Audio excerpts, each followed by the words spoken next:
see beyond your smile. I think that I can show you that what we have is still worthwhile.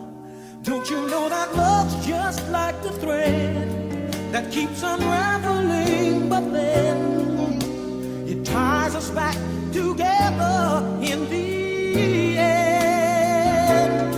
In your eyes, love always finds a way when the clouds have no silver lining. She comes through shining. Love always seeks the light through the darkest night.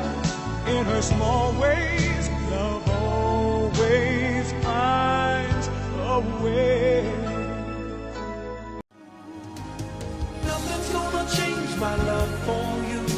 You ought to know by now how much I love you.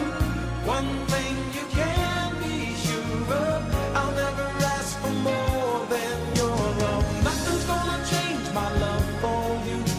You ought to know by now how much I love you. The world may change my whole life through, but nothing's gonna change my love for you.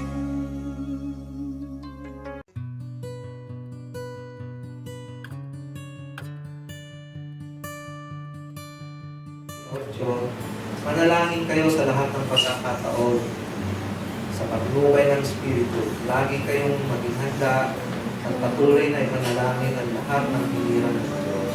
Sa ating pang-araw-araw ng buhay, alam natin na para tayong mga sundalo. Lagi tayong kikipaglaban, bagamat hindi man tayo lumalaban doon sa buwanggap kung saan man. Pero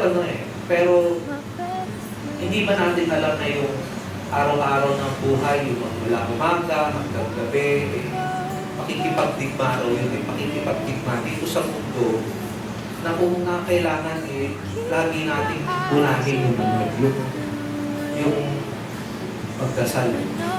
Kumbaga yung sundalo nga sabi nga, gano'n man siya kahanda, nagsanay siya, nag-train siya, nag-equip siya, lahat ng armas, dala-dala niya, lahat ng utos ng kanilang pinuno, susundin niya.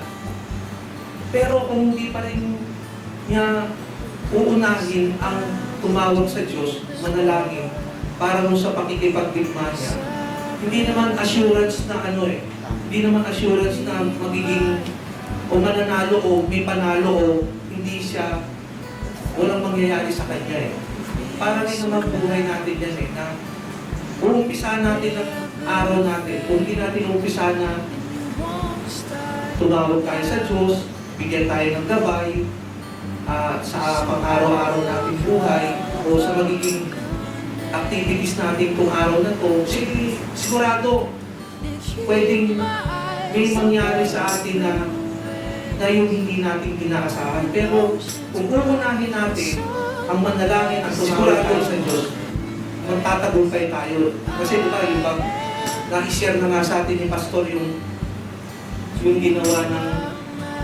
Panginoong Jesus sa krus yung tinapos niya na ang lahat-lahat. Kumbaga tayo, tiklaim natin na talagang yung tinapos niya sa krus ng Kalbaryo. Lahat na pagtagumpayan na natin. Kumbaga, kailangan lang natin ipangunaw.